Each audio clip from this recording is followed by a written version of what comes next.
Hello friends, good morning, नमस्ते and welcome to my vlog. कैसे हो आप लोग? I hope everyone is doing good. तो बहुत सुबह का टाइम नहीं है, अराउंड 9 AM हुआ है और मैं घर में जो सुबह सुबह के टाइम पे जो मैश होता है ना वो कर रही हूँ क्लीन। कुछ भी सुबह-सुबह जल्दी-जल्दी में यूज़ किया वो ऐसे ही रख के चले जाते हैं, तो कर रही थी क्लीन, नीट कर रही थी सब कुछ। और यहाँ पे मैंने मिल्क रख दिया था।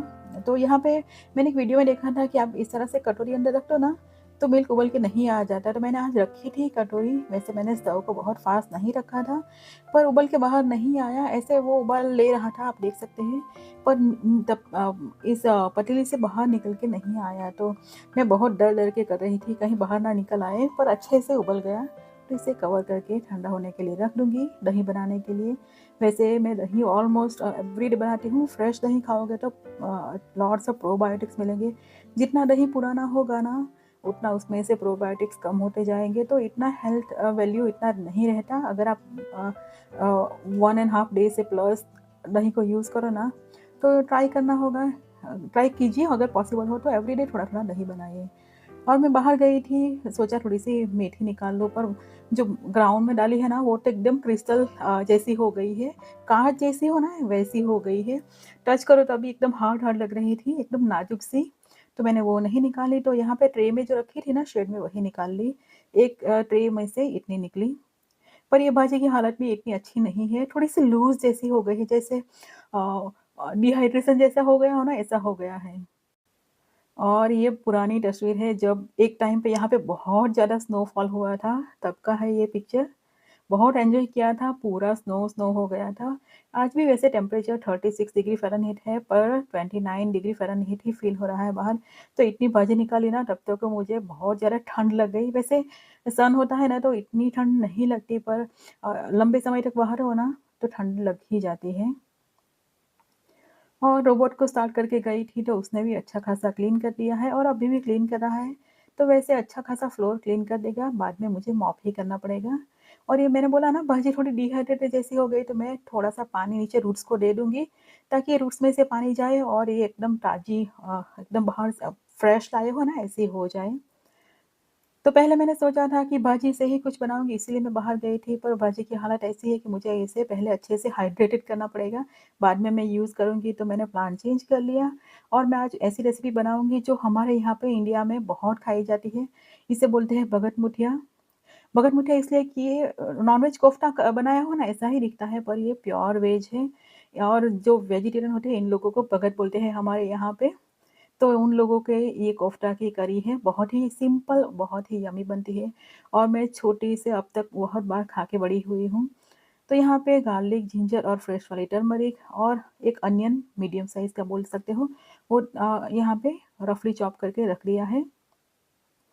और यहाँ पे चना दाल को मैंने कल सोक करके रखा था, सोचा कुछ और बनाऊँगी, फिर मैंने प्लान चेंज कर लिया, फिर से प्लान चेंज किया, तो फिर चना दाल को मैं यहाँ पे यूज़ कर रही हूँ और इसको हम मिक्सी में क्रश कर लेंगे।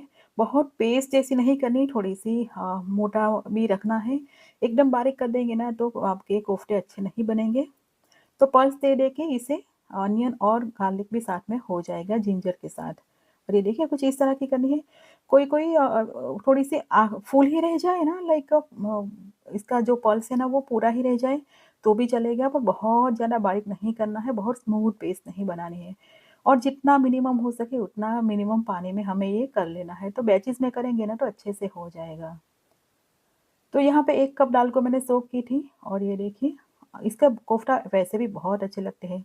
और साथ में मैं यहाँ पे लंच के लिए भी प्रिपरेशन कर रही हूँ। तो आज मेरे पास ये गार्बेज बीन्स थे बॉयल किए हुए, तो मैंने सोचा था पहले कि मैं इसका सैलेड बना लूँगी। फिर सोचा सैलेड बहुत बार खाना होता है, तो आज कुछ ऐसा बनाऊँगी जो टेस्टी भी लगे और इसी चीज़ों से बन जाए। तो मैंने इसे फ्यू पल्स दे दिए मिक्सी के जार में ही और ये देखिए स्मूथ सा पेस्ट बना दिया। कुछ और नहीं डाला, सॉल्ट डाल के बॉयल किया था और इसको भी बहुत ज़्यादा पानी नहीं डाला है इसमें। तो इसमें हमने कुछ नहीं डाला, सॉल्ट ही डाला है, तो थोड़ा-सा फ्लेवर देंगे। उसी के लिए बारीक-बारीक चॉप कर लूँगी अनियन को। वैसे आप यहाँ पे कैरेट्स और बेल पेपर, सिलांट्रो कुछ भी डाल सकते हो अपने हिसाब से, जितनी भी वेजिटेबल्स डालना चाहो। तो मैंने अनियन कट कर लिए दोनों पर्पल वाले भी मेरे पास था और व्हाइट वाला भी था, तो दोनों को कट कर लिए। मुझे ग्रेवी बनानी है ना कोफ्ता के लिए, तो उसमें पर्पल अनियन अच्छा नहीं लगता, तो उसके लिए मैंने व्हाइट अनियन भी चॉप किया था, थोड़ा-सा यहाँ भी डाल दिया। और धनिया बहुत सारे डाले, बस इतना ही डालूँगी, कैरट्स या ऐसी चीज़ें नहीं डालूँगी। मेरे पास अभी टाइम भी नहीं है, मुझे आज डॉक्टर की अपॉइंटमेंट है, तो वहाँ जाना है, इसलिए मैं जल्दी-जल्दी में बना रही हूँ। बेसिक से मसाला करेंगे, हल्दी पाउडर, रेड चिली पाउडर, धनिया जीरा पाउडर और थोड़े से डाले हैं चिली फ्लेक्स। और हल्दी मैं थोड़ी-सी ही डाल रही हूँ, क्योंकि फ्रेश हल्दी का टुकड़ा डाला है मैंने। थोड़ा-सा यहाँ पे अजवाइन भी डाल देंगे। कभी भी कोफ्ता या ऐसी दाल वाली चीज़ें बनाओ ना, तो अजवाइन किसी भी तरह से कंज़्यूम करना चाहिए साथ में, ताकि डाइजेशन में अच्छा हो और गैस की प्रॉब्लम ना हो। थोड़ा-सा यहाँ पे आप चाट मसाला भी डाल सकते हो, मैंने यहाँ पे आमचूर पाउडर डाल दिया है। और रोस्टेड बेसन है ये, तो अराउंड 2 चम्मच से थोड़ा-सा कम डाल दिया है बाइंडिंग के लिए। तो यहाँ पे रोस्टेड बेसन ही डालना है, ताकि हम टिक्की को कुक करें ना, तो कुछ भी कच्चा नहीं रह जाए, और ये सिर्फ़ हमें इसे गरम करके क्रिस्पी ही करनी हो और कुछ करना ना हो। तो बेसिकली यहाँ पे सब चीज़ें जो पकी होनी चाहिए वो पकी हुई ही है, और वेजिटेबल्स जो भी डाले हमने वो कच्चा अच्छा लगता है। तो अच्छे से मिक्स कर लेंगे, और ये मेरे पास तिल कुछ रेसिपी में बच गए थे, तो मैंने सोचा इसको यूज़ कर लूँ, थोड़ा-सा नटी सा फ्लेवर भी आ जाएगा। तो इसकी हम ज़ीरो ऑयल टिक्की बनाएँगे, इतनी टेस्टी लगती है ना, इसे आप रगड़ा पेटीस या ऐसी चीज़ें बनानी हो वहाँ भी यूज़ कर सकते हो, किसी भी चाट में यूज़ कर सकते हो, और ये गिल्ट फ्री खाना हो ना कुछ चाट, तो अच्छे से आप इसे खा सकते हो। कुछ चटनीज़ भी इस तरह से बना लो, अनियन सॉरी मीठी वाली जो चटनी होती है ना खजूर की या गुड़ की जगह पे आप थोड़ा-सा एप्पल भी डाल दो ना, तो चटनी बहुत टेस्टी और हेल्दी बन जाती है। तो मैं शेयर करूँगी कभी जब मैं बनाऊँगी तब। और यहाँ पे टिक्की को अच्छे से शेप दे देंगे, थोड़ा-सा हमने बेसन डाला है ना, तो अच्छे से शेप आ जाएगा। और इसको मैं आज बिना ऑयल के फ्राई करूँगी, आप चाहो तो इसे शैलो फ्राई कर सकते हो। डीप फ्राई नहीं करें कर स पाएँगे, क्योंकि डीप फ्राई में ये बिखर जाएगी, तो शैलो फ्राई तक इसे कर सकते हैं। तो टिक्की रेडी है, और दूसरी तरफ हम कोफ्ता को भी पूरी तरह से रेडी कर लेंगे। दाल हमने ऑलरेडी क्रश कर ली है। तो यहाँ पे अराउंड 1 चम्मच, बहुत ज़्यादा नहीं, 1 चम्मच रोस्टेड बेसन अगेन डालूँगी बाइंडिंग के लिए। बहुत ज़्यादा नहीं डालना है, नहीं तो बहुत टाइट हो जाएगा। ये हल्का-सा बाइंडिंग के लिए, ताकि बिखर ना जाए जब हम इसे फ्राई करें, क्योंकि इसे मैं करूँगी डीप फ्राई।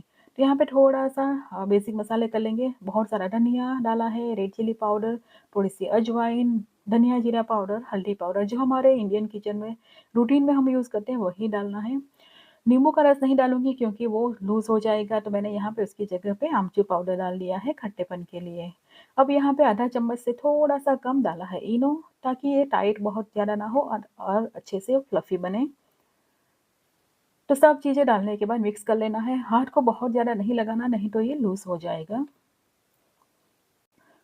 तो जितना हो सके उतना स्पैचुला या ऐसी चीज़ों से ही इसे बाइंडिंग कर लो अच्छे से, और इस तरह से छोटे-छोटे बनाऊँगी कोफ्ता, क्योंकि थोड़े से फूलेंगे भी, और बहुत बड़े बनाऊँगी ना, तो बहुत अच्छा खासा ऑयल चाहिए डीप फ्राई करने के लिए, तो मैं छोटी साइज़ में ही बनाऊँगी इसके। आप चाहे तो इसके थोड़े से लंबे भी बना सकते हो, बेसिकली हमारे यहाँ जो बनाते हैं ना वो गोल नहीं बनाते, हल्के सा लंबा सा शेप देते हैं, बहुत बड़े-बड़े नहीं बनाते, पर थोड़ा-सा दबा के बना देते हैं। आप इसे चाहो ना तो हल्का-सा हाथ से दबा भी देते हो, और टिक्की जैसा भी बना बना लो ना, तब भी कम ऑयल में ये फ्राई हो जाएगा। तो ऑयल को मीडियम हाई फ्लेम पे हमें रखना है, बहुत कम नहीं रखना है, नहीं तो ये अ, पूरा ऑयल सोक कर जाएगा, और बहुत हाई फ्लेम पे रखेंगे ना, तो अंदर से कच्चा रह जाएगा। तो मीडियम फ्लेम पे ही फ्राई करेंगे मोस्टली, और इसे अच्छा-सा कलर आ जाए ना, तब तक इसे पलट-पलट के हमें कुक करना है। वैसे इसे आप ग्रीन चटनी के साथ सर्व करो ना, ये वड़े को, तो बहुत टेस्टी लगते हैं, एकदम यम्मी। कुछ डाला नहीं, बेसिक सा मसाला डाला है, पर बहुत ही टेस्टी लगता है, दाल वाला जैसा लगता है, सिर्फ़ एक ही दाल से बना है फिर भी। और इतना कलर आना चाहिए, तभी आपके कोफ्ते अच्छे से पक भी जाएँगे, और लगेंगे भी बहुत टेस्टी। तो बच्चों के लिए सिर्फ़ कोफ्ता मैं फ्राई कर रही हूँ, हमारे लिए मैं एयर फ्राई में थोड़ा-सा फ्राई करूँगी, तो उतना ही मैं क करते-करते साइड में ये टिक्की भी बना लूँगी।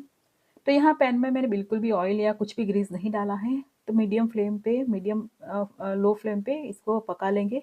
दोनों तरफ से अच्छे से रोस्ट कर लेंगे, और ये फटाफट से हो भी जाएगा, और बिल्कुल भी कच्चापन नहीं लगेगा, क्योंकि हमने चीज़ें इसमें ऐसी ही डाली हैं। और पोटैटो या ऐसी कुछ चीज़ें यूज़ नहीं की, तो हेल्दी भी हो जाएगा। और ये देखिए कोफ्ता अंदर से भी कितने परफेक्ट बने हैं ना, इतने टेस्टी लगते हैं मुझे। जब हम छोटे थे ना, मेरी मम्मी बनाती थी, तो हम आधे से ज़्यादा तो ऐसे ही खा जाते थे, जब मेरी मम्मी फ्राई करती थी तब। तो जनरली क्या करती थी मेरी मम्मी, जितना रेसिपी में चाहे उससे डबल से ज़्यादा दाल भिगोती थी, ताकि इस तरह से भी खाने का मज़ा आ जाए। और ये टिक्की फ्राई कर रही थी ना कोफ्ता, तो मेरी थोड़ी-सी ज़्यादा हो गई, पर अच्छी लगी, इतनी बर्न नहीं थी। तो बच्चों को जितना चाहिए उतना मैंने फ्राई कर लिया है, बाकी के जाएँगे एयर फ्रायर में। थोड़ी-सी जाएगी सब्ज़ी के साथ, और बाकी के जो बच जाएँगे वो चाय के साथ या ऐसी चीज़ों के साथ, बहुत अच्छा लगता है ये। तो ये एयर फ्रायर जब से लिया है ना, मैंने बहुत यूज़ किया है, बहुत काम का है। मैंने पहले सोचा था कि इतना पैसा स्पेंड करके लूँ या ना लूँ, मैं कितनी कुकिंग करूँगी पता नहीं। तो ऐसा सोच के लिया था, फिर हस्बैंड ने बोला ले लो, अच्छा है। उनको नई-नई चीज़ों बाय करने का बहुत ज़्यादा शौक है, मुझसे भी ज़्यादा। तो अच्छा खासा ऑलमोस्ट रेगुलर बेस पे मैं यूज़ कर रही हूँ, वीक में 4-5 बार तो यूज़ कर ही लेती हूँ। तो यहाँ पे टमाटर, क्यूकम्बर और अनियन को मैंने चॉप कर लिया, और यहाँ पे एवोकाडो डाल लिया। तो एक हल्का-सा सैलेड तो बना ही लूँगी। टिक्की को हेल्दी बनाया है, तो बहुत ज़्यादा चटनी के साथ खाएँगे ना, तो इतनी हेल्दी नहीं रहेगी, तो मैंने सैलेड बना लिया। उसमें डाला है सॉल्ट और चिली, बस इतना ही। और टिक्की के साथ इसे सर्व करेंगे। टिक्की गरमा-गरम होगी ना, तो बहुत टेस्टी लगती है, थोड़ी स्वीट सी लगी, एकदम मस्त लगी। गार्लिक से बीन्स अकेले ही हो, उसमें कुछ और ना डालो ना, तो उसका फ्लेवर बहुत अच्छा आता है। और साथ में थोड़ा-सा श्रीराचा, थोड़ा-सा चटपटा-सा बनाने के लिए। और यही था हमारा लंच। लंच करके अभी मैं तो एक ग्रेवी जो बनानी है ना अ सब्ज़ी के लिए, वो बना के रेडी होके हम चले जाएँगे अपॉइंटमेंट के लिए। उसके बाद मुझे भी जाना है वीर को लेने के लिए। वैसे अपॉइंटमेंट मुझे मिली ही नहीं, बहुत ट्राई की, और ऐसे क्रिटिकल टाइम पे मिली है ना कि मुझे वीर को लेने के टाइम के साथ एडजस्ट करना पड़ेगा अच्छे से। और ये एयर फ्रायर वाले बिल्कुल भी ऑयल नहीं लगाया था, स्प्रे भी नहीं किया था, पर बहुत अच्छे से बन गए। अराउंड 9 से 10 मिनट्स में ये रेडी हो गए। वो भी हम लोगों ने एन्जॉय किया साथ-साथ में, क्योंकि ये खाते-खाते वो कुक हो गया था, तो बहुत टेस्टी लगे। मैं फर्स्ट टाइम मैंने एयर फ्रायर में इस तरह से बनाया, तो अच्छा लगा, तो मैं बार-बार बनाऊँगी एयर फ्रायर में इस तरह से। और ये लंच करके मैं ग्रेवी बना लूँगी। कोफ्ता ग्रेवी में डालूँगी नहीं अभी मैं।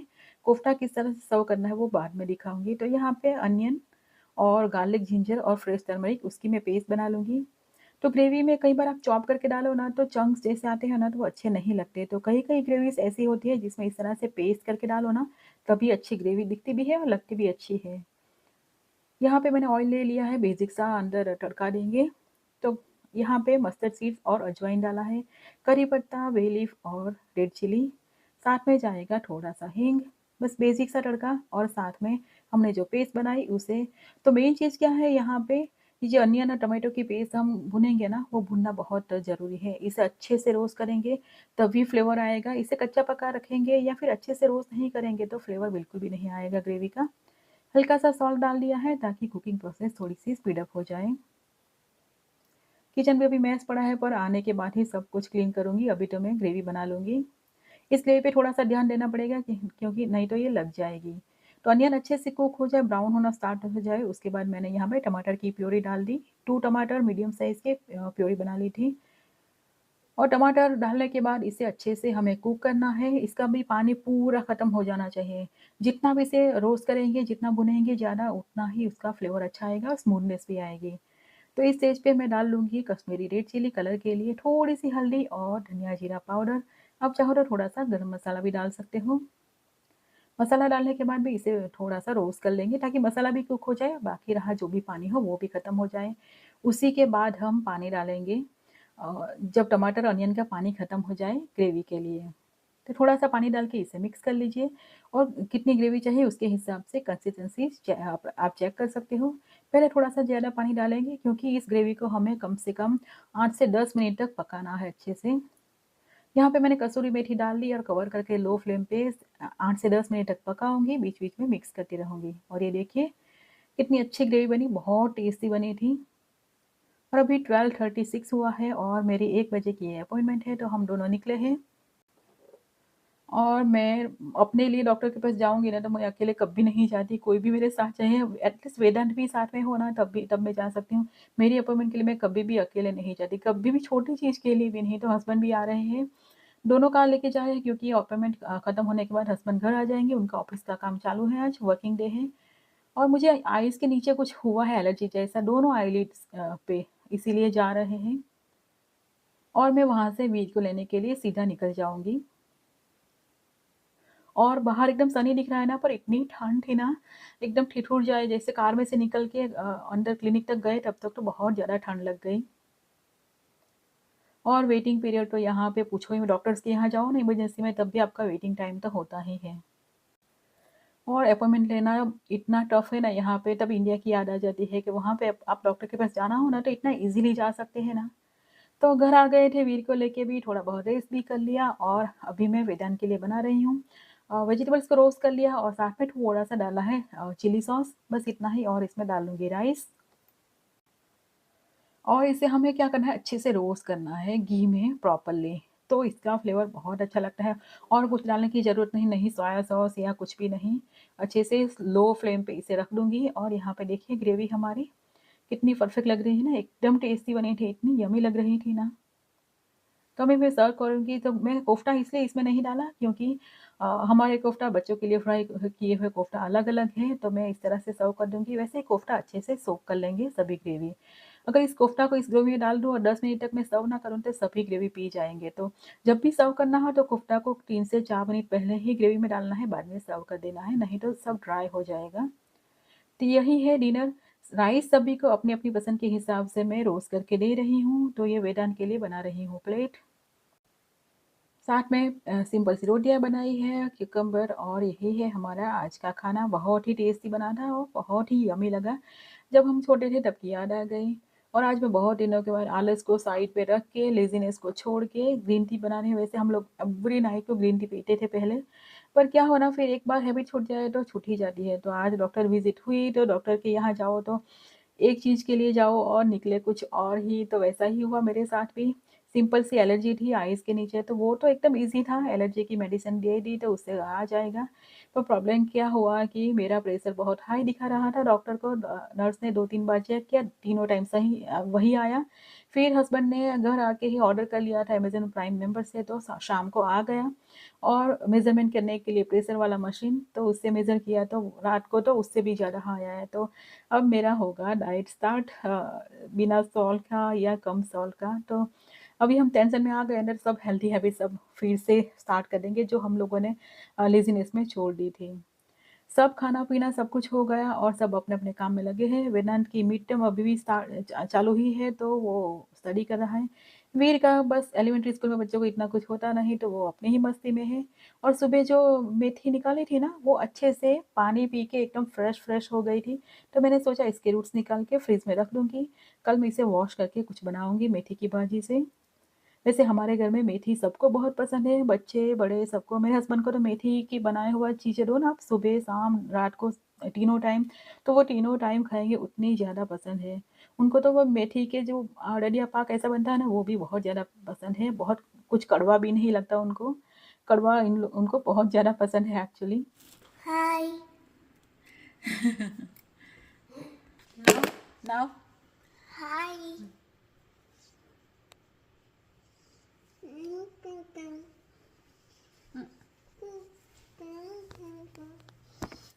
वीर का घर पे यही होता है, आधा घंटा मुझसे दूर रहा ना फिर आ जाता है मेरे पास इस तरह से। उसे कुछ ना कुछ कहना होता है, मुझे कुछ मेरे साथ करना होता है, लाइक। और वेदांत अपना पानी लेने आया था तो वो वहां पे Scared man, चला not scary गया। man, scared man. Where is my scared man? I'm a scared man. Where is my scared man? Where? Where? Scared man. Huh? Someone is scared. Someone is scared. Okay, dad is coming. Dad is coming. Go.